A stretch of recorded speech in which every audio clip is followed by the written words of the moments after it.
کہانی کا آغاز لندن سے ہوتا ہے۔ جنگ عظیم دوم کے بعد وہاں بڑے بڑے فلیٹ بنائے گئے جہاں لوگوں کو رہنے کی جگہ ملی۔ وقت گزرتا گیا لیکن کوئی ان فلیٹس کا خیال نہ رکھ سکا۔ وہ عمارتیں کمزور ہوتی گئی اور لوگ وہاں سے نکلنے لگے۔ آخر کار یہ جگہ گینگسٹر کا اڈا بن گئی۔ کئی بار حکام نے ان عمارتوں کو گرانے کی کوشش کی، کچھ گر بھی گئی مگر کچھ ایسی تھی جنہیں لوگ چھوڑنے کے لیے تیار ہی نہیں تھے۔ ان میں سب سے مشہور ایک بلڈنگ تھی جس کا نام سینٹری ہاؤس تھا۔ کہا جاتا تھا کہ یہ جیسے ہی اس کے اوپر والی منزل کے لوگ وہاں سے جائیں گے اسے بھی توڑ دیا جائے گا۔ ایک رات کا منظر دکھایا جاتا ہے۔ ایک لڑکی گنڈوں سے بچنے کے لیے بھاگتی ہوئی سینٹری ہاؤس میں داخل ہوتی ہے۔ لفٹ خراب تھی اس لیے وہ سیڑھیاں چڑھنے پر مجبور ہوئی۔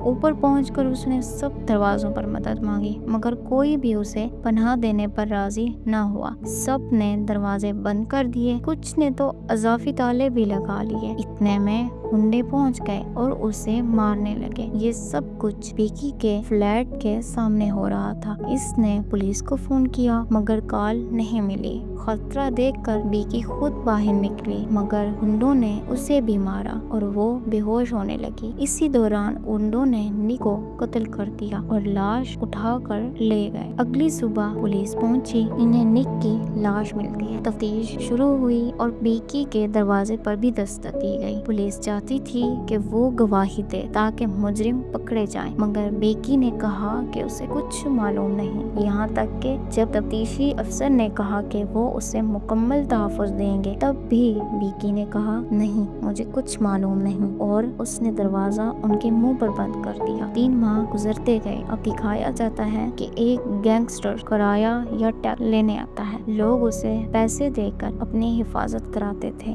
بیکی نے اسے نظر انداز کیا کیونکہ وہ نڈر تھی۔ باقی فلیٹ میں الگ الگ کردار دکھائے گئے، ایک جوڑا جو گینگسٹر کو پیسے دیتا تھا، ایک شرابی جو اکیلا رہتا تھا اور بیکی کی پڑوسن جو ہمیشہ اپنے بچوں کو اکیلا چھوڑ کر پارٹیوں میں چلی جاتی۔ ایک دن سب کچھ بدل جاتا ہے۔ صبح انٹرنیٹ اور فون لائنز کٹ جاتی ہیں، پھر اچانک گولیاں چلتی ہیں۔ بیکی کے سامنے اس کے دوست کو اسنائپر گولی مار دیتا ہے۔ سامنے والی بلڈنگ میں ایک اسنائپر چھپا بیٹھا تھا جو اوپر کے فلیٹس کو نشانہ بنا رہا تھا۔ ایک کے بعد ایک لوگ مارے جا رہے تھے۔ جو زندہ بچتے وہ کھڑکیوں سے ہٹ کر چھپ جاتے۔ سب لوگ گھبرا کر کوریڈور میں جمع ہو گئے۔ ایک زخمی شخص کو بچانے کی کوشش ہوئی مگر سب خود غرض بن گئے۔ ایک بوڑھی عورت نے مرہم پٹی کی چیزیں مانگی۔ اسی دوران بیکی کی وہ پڑوسن باہر روتی ہوئی نکلی کیونکہ اس کے دونوں بچے مارے جا چکے تھے۔ کئی لوگ زخمی تھے، کئی لوگ مر چکے تھے۔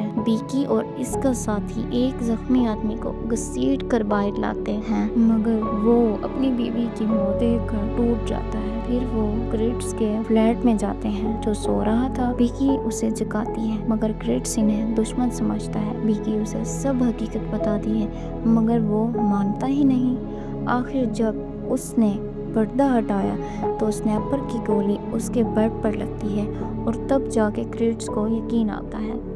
اب سب کوریڈور میں جمع ہوتے ہیں۔ یہ قاتل کون ہے اور کیوں سب کو مار رہا ہے؟ کچھ کو شک ہوتا ہے کہ شاید یہ بلڈنگ کا مالک ہے جو سب کو نکالنا چاہتا ہے۔ کچھ کو یہ شک ہوتا ہے مگر بیکی کہتی ہے کہ یہ کام کسی عام انسان کا نہیں۔ اسنائپر کے پاس ملٹری جیسا ہتھیار ہے اور انٹرنیٹ اور لفٹ کا بند ہونا بتاتا ہے کہ سب پہلے سے پلاننگ کے تحت ہو رہا ہے۔ بیکی کا منصوبہ تھا کہ ایمرجنسی سیڑھیوں سے نکل جائیں مگر وہ باہر کھلی تھی، یعنی نکلتے ہی اسنائپر انہیں مار دیتا۔ ایک بوڑھے نے کہا کہ ہمیں انتظار کرنا چاہیے جب تک پولیس نہ آئے مگر زخمی کو ہسپتال لے جانا ضروری تھا۔ اسی دوران کرٹس اپنی پرانی عادتوں میں لگ گیا اور دوبارہ واپس جانا چاہا۔ ایک بوڑھے جوڑے نے اسے روکا اور کہا ہم تجھے ہمیشہ پیسے دیتے ہیں، اب ہماری حفاظت تیری ذمہ داری ہے۔ جب کرٹس نے ان کی بات نہ مانی تو بوڑھے نے غصے میں آ کے اسے گھونسے مارے اور وہ زمین پر گر پڑا۔